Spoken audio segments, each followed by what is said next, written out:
Hi, welcome to our channel where we share the most intriguing stories. What if your quiet life on a peaceful hill turned into a full-blown war with drones, fake fines, and viral revenge, all because you weren't in the local HOA? This is the outrageous true story of how one man took on a suburban tyrant and turned the internet into his courtroom. There's a kind of silence you only find on a hill at 7 in the morning. Not the absence of sound, but the right kind of sound. Distant wind, bird song, the groan of old wood under my feet as I step out onto the porch with a mug of black coffee in hand. The city lies below, still stretching its limbs. From here, it looks like a snow globe someone forgot to shake. Still, orderly, harmless. My name is Daniel Cole. I'm 46 years old, work remotely as a systems analyst, and live in a 2-story house my father built with his own hands back in the 70s. The place is old, sure, it creaks when it shouldn't and leaks when it rains. But it's mine. Solid. Real. It sits right outside the boundary of a modern development called High Pines, a neatly trimmed jungle of beige vinyl siding and recycled smiles. A manufactured community with manufactured rules. I've got nothing to do with it. Never did. According to every official document, my land predates their first blueprint by decades, and yet somehow, that doesn't seem to stop them from trying to absorb me like a rogue cell. Life here, until recently, had a rhythm to it. Simple, satisfying. I'd start my mornings tending the garden or tinkering in the garage. I'd mend a broken fence post, replace a screen door, maybe throw something together in the slow cooker, if I remembered. Some days, I'd take the dog, Barney, my mutt with an attitude, for a walk down the gravel path behind the house. Other days, I'd sit on the porch and just let the world breathe around me. I like the quiet. I like being left alone. I pay my taxes, keep my lawn cut, don't throw wild parties, or let my trash can linger on the curb too long. In fact, the only thing that might seem unusual to anyone is how rarely I leave.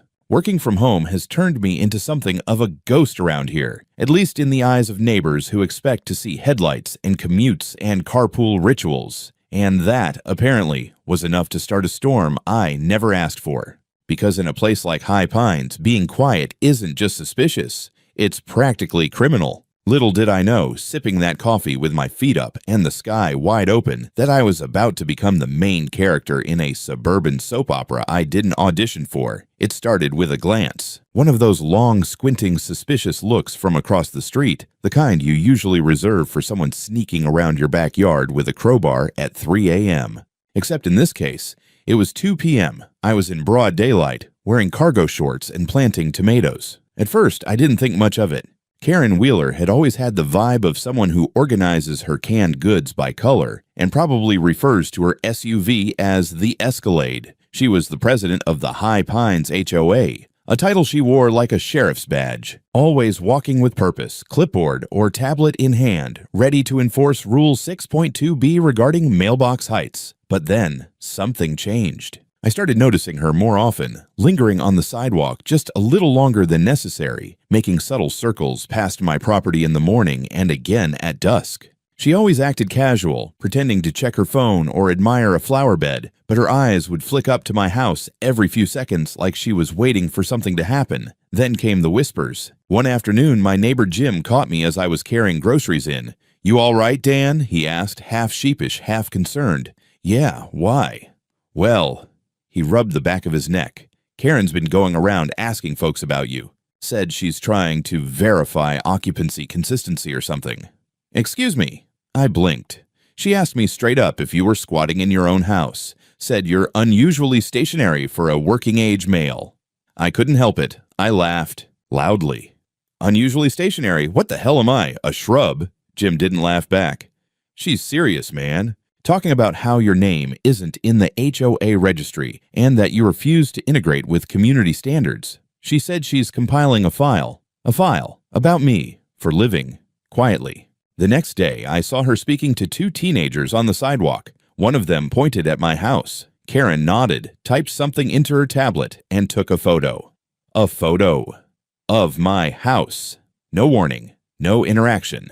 Just some impromptu reconnaissance mission like I was running a cartel operation out of my garage. Then it got weirder. I was on the back porch sanding an old cabinet when I noticed movement out front. When I peeked around the corner, I caught Karen standing just off the curb with what looked like a small measuring wheel. You know, the kind used for crime scene mapping or laying down football fields. She was measuring the distance between my driveway and her sidewalk. When I opened the gate and walked toward her, she turned abruptly and speed walked away like a kid caught stealing cookies. The cherry on top came that Sunday. Apparently, during the HOA's monthly meeting, Karen put together a PowerPoint presentation titled The Unknown Occupant. Jim showed me a photo he snapped of the screen. Slide 3 had a grainy zoomed-in image of me pruning my hedge, captioned, "Spotted 5-6 times per day. No HOA affiliation. No integration. Pattern: high risk of non-compliance." She had outlined my suspicious routine, including 9 a.m. porch coffee ritual, afternoon yard maintenance, excessive, evening 0 vehicle movement. Karen's closing argument: if he's living here full-time, why hasn't he signed HOA documents? Either he's renting illegally or we're looking at a direct violation of jurisdictional unity. Jurisdictional unity. I nearly spit out my beer reading that phrase. It sounded like a line from a dystopian sci-fi flick. The next morning, I found a printed notice in my mailbox. No envelope, no signature, just a piece of paper that read, "Your presence is being reviewed for community impact." And that's when I realized this wasn't just curiosity. This was a full-blown suburban witch hunt. I was mid-sip on my second cup of coffee when I saw the flashing lights. 2 squad cars slowly winding their way up my driveway like something out of a low-budget thriller. I stood there on my porch, still in my pajama pants and slippers, wondering for a moment if they were lost, or maybe here to ask about a stolen lawn gnome. "Morning, sir," the taller officer said as he stepped out, hand resting lightly on his belt. "We received a report of potential unlawful residents at this address." I blinked. "Unlawful residents? You're kidding." "Wish I were," he said, glancing back at his partner with a smirk he tried to hide. "Caller claimed there may be someone occupying this property without proper ownership." I stared at him for a beat. "You mean me? In my own house?" He gave a patient nod. I sighed, stepped back inside, and returned with a stack of documents that had become my new holy relics. The original deed, updated tax records, utility bills, and, just for good measure, my driver's license. The younger officer looked them over, exchanged a glance with his partner, and shook his head with a chuckle. "Yep, checks out. Looks like someone's been pulling your HOA's strings a little too tightly." "Karen," I muttered. "Karen," he confirmed. "We've had a few run-ins with her already. Last month she called about a suspicious fire hazard that turned out to be a citronella candle." They apologized and left with a polite warning to stay weird, which I actually appreciated. But the visit wasn't the end. No, that was just Act 1. The next week, I noticed a new buzzing sound. Not bees, not birds, mechanical, persistent. A drone. I spotted it hovering just above my property line, dipping low enough to scan my yard. At first, I waved. The drone rotated and pulled back. The next day, it returned. This time, it zoomed in on my shed. The day after that, it flew past my second-story window. Let me say this clearly. I'm a tech guy. I know drones. I know how far they can go, how they record, and I know illegal surveillance when I see it. I posted a sign on my fence, "Private property, drone flybys will be met with hose-based retaliation." Apparently, Karen didn't find it funny. 2 days later, I received a thick envelope stuffed in my mailbox. No postage, just hand-delivered with love. Inside was an updated community zoning map, a poorly photoshopped HOA directory, and, believe it or not, a fake welcome letter. It was addressed, "Dear Resident," and informed me that my home had been grandfathered into the High Pines HOA effective immediately. There was even a dues statement, $325 for the quarter, due in 7 days. They'd gone so far as to staple on a membership certificate with a gold foil sticker that looked like it had been peeled off a wine bottle. I scanned it, laughed, then forwarded everything to my lawyer. That night, I sat in my kitchen flipping through the absurdity. When the drone returned, this time it had a message banner hanging beneath it. "Welcome to High Pines. Compliance is community." I sprayed it with my garden hose. I'd like to say I took the high road, that I turned the other cheek. But the truth is, once you get a fake welcome letter stapled to a wine label sticker and a drone tells you to comply, something inside you snaps. So I lawyered up. Michelle Green, real estate attorney, local legend, The kind of woman who wears heels sharp enough to open envelopes and a voice that could cross-examine thunder. I found her after reading a review that said, "She made my HOA president cry in mediation. 11/10. We met for coffee. I showed her the fake documents. She laughed exactly once, then spent the next hour drafting a cease and desist so cold it could have frozen Karen's lavender bushes solid. Within 48 hours, Karen received formal notice that she and the HOA were being reported for harassment, defamation, and attempted extortion. A complaint was filed with the county zoning board detailing false claims of jurisdiction. And most satisfyingly, a petition was submitted to legally register my property as HOA exempt, with the county clerk attaching a personal note. "For God's sake, leave this man alone." Karen, of course, did not take it well. The very next day, she plastered the neighborhood with flyers, actual flyers, printed in color, laminated, titled, "Community Watch Alert Illegal Occupant. Warning, house on hill, does not follow HOA rules, may lower property values. Stay vigilant." The flyer had a grainy black and white photo of me walking my dog in a hoodie, like I was the Unabomber. It even included my street address, circled in red. I looked like a suspect from Dateline NBCU. That was the last straw. I made a video. Nothing dramatic, just me, standing in my yard, calmly explaining what had been going on. I held up the fake HOA map, the certificate, the drone footage, even the laminated flyer. I titled the video, "When Your HOA Tries to Annex Your House Like It's 1942, and I uploaded it to YouTube and TikTok. By the next morning, the video had 87,000 views. By lunchtime, over 300,000. By dinner, someone sent me a link to a Reddit thread called Karen versus the Hill Man. I was trending. My mailbox overflowed with gnome figurines and "You got this, Daniel" notes from strangers. But Karen wasn't done. That evening, as if this were all just a game of HOA chicken, she held a special emergency meeting on the community green. A fold-out table, microphone, handouts. I watched from my porch with binoculars, sipping a beer and eating popcorn. Her PowerPoint was titled, "Defending the Neighborhood, Why Standards Matter." Slide 2 was just a big picture of my house. Slide 3 had my Wi-Fi network name, which apparently she'd picked up during a neighborhood scan. "It's definitely not an HOA. I regret nothing." Then she made her boldest move yet. She unveiled a petition demanding that the HOA file suit against me for encroachment, non-compliance, and destabilization of neighborhood morale. There were maybe 11 signatures. 3 of them misspelled their own names. At that point, I walked down to the green and approached the group. I wasn't angry. I was calm, cold even. I introduced myself, nodded to a few stunned neighbors, and said clearly, "I don't live in your neighborhood. I live on my land. I don't answer to your rules, and I never will. And if this continues, I'll make sure your HOA learns that the hard way. In court." Then I turned to Karen and added, "Tell your drone to stay off my porch. I'm not responsible for what my hose does next time." Dead silence. One person clapped. I think it was Jim. I figured after the showdown on the community green, things might cool off. Maybe Karen would realize she'd picked the wrong battle. Maybe she'd take up gardening or candle making or witchcraft, anything but HOA warfare. But no, she escalated. First came the bribe. One morning I found a white envelope slid under my garage door. No stamp, no name, just a neat little note inside. "We believe in harmonious community living. Let's resolve this with understanding and mutual benefit. Enclosed, $500 goodwill gesture in exchange for compliance." Tucked inside, 5 crisp $100 bills. It was such a bizarre mix of creepy and corporate, I actually laughed out loud. I pinned the note on my fridge under a magnet that says, "Crime, but make it polite." Naturally, I made a copy, emailed it to Michelle, and returned the original to Karen's mailbox with my own note.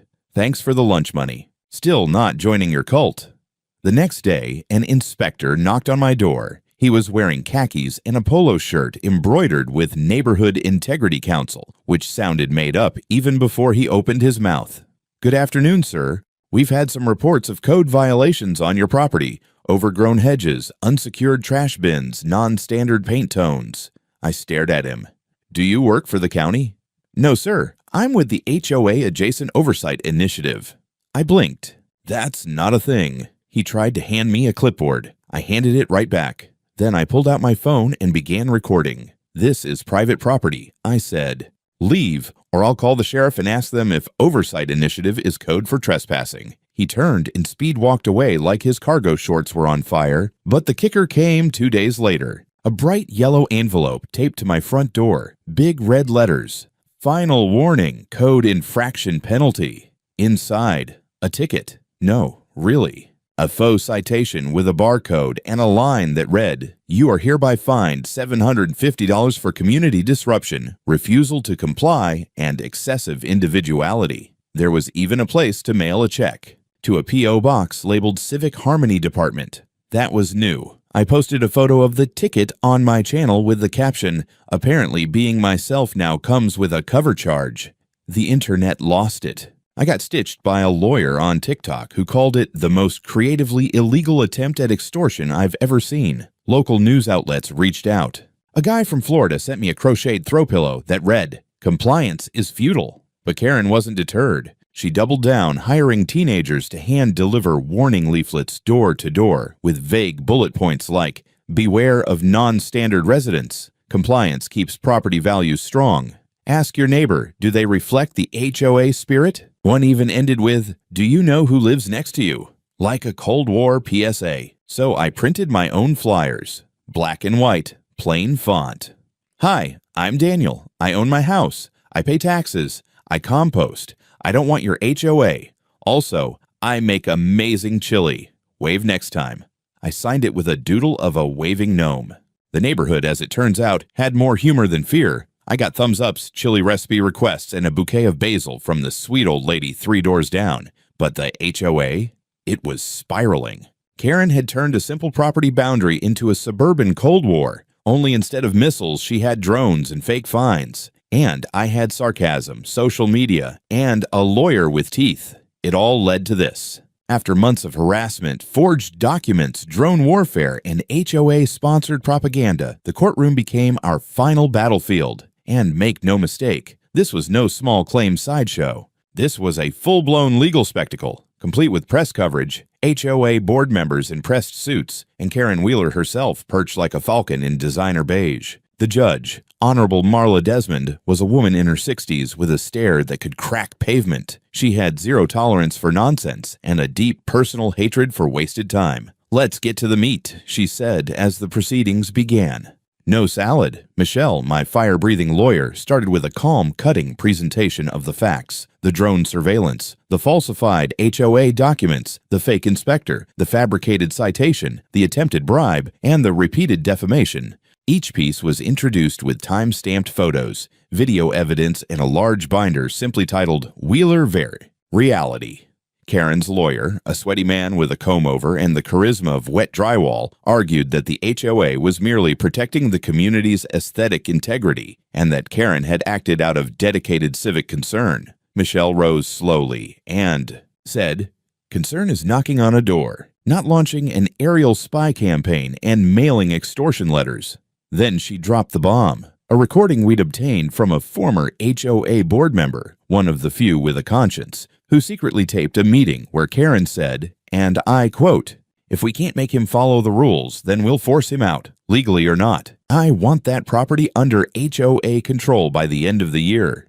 The courtroom fell silent. Even Karen's own lawyer blinked at her like she'd just confessed to burning down a church. Karen's face turned the color of bad yogurt. She tried to speak, tried to smile, but the corners of her mouth just twitched helplessly. Her clipboard, previously a symbol of dominion, now shook in her lap like it was embarrassed to be seen with her. The judge leaned forward.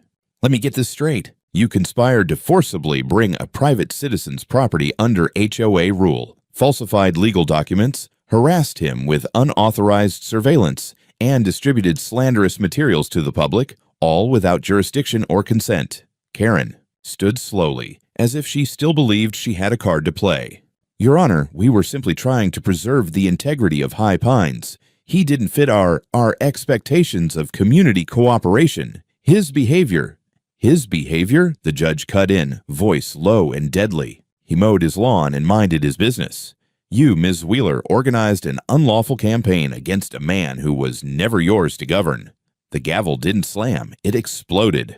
I find the HOA of High Pines guilty of civil harassment, defamation, abuse of process, and attempted extortion. Mr. Cole is awarded $120,000 in damages, including punitive fines. She turned her steel gray eyes to Karen. Ms. Wheeler, I am referring your actions for criminal investigation. You are hereby barred from serving on any HOA board for life. You will complete 200 hours of community service, and you will personally issue a written public apology to be posted on the official HOA Bulletin website and, yes, Facebook group. You are dismissed.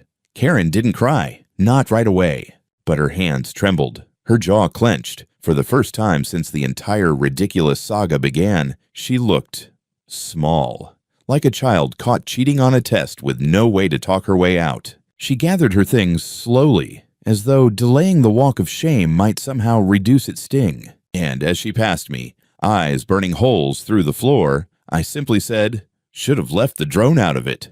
The crowd, yes, there was a crowd, laughed. Even the court reporter smirked. Karen didn't look back. It's funny how quiet the hill feels now. Not just the peaceful kind of quiet I always cherished, but a satisfied quiet. The kind that comes after a thunderstorm clears and the birds slowly start singing again, one by one, as if checking the coast is clear. Karen Wheeler moved out. Not immediately, of course. First, there was the obligatory HOA shakeup. The board dissolved faster than a paper straw in sweet tea. A few members resigned in shame. 2 others claimed they had no idea Karen was doing any of this. And the treasurer skipped town, possibly to avoid answering questions about emergency flyer printing expenditures. A new HOA board formed reluctantly, humbly, and they sent me a fruit basket with a handwritten card to the man who reminded us all that boundaries matter. It had mangoes. I don't even like mangoes, but I respected the gesture. As for Karen, she fulfilled her obligations, begrudgingly. Her apology post on the HOA Facebook group was glorious. To the residents of High Pines, and especially Mr. Daniel Cole, I extend my sincerest regrets for any misunderstandings caused during my tenure as HOA president. It went on like that, carefully avoiding actual remorse. But the kicker, Facebook auto-suggested my page in the comments, and dozens of neighbors tagged me with gifs of confetti, clapping minions, and even one of Gandalf saying, "You shall not pass." Eventually, her house went on the market. It sat unsold for months. Word travels fast when you're the villain in a community meme thread. Someone finally bought it, a young couple who knocked on my door the day they moved in and said, "We brought pie, and we're not part of the HOA drama, promise."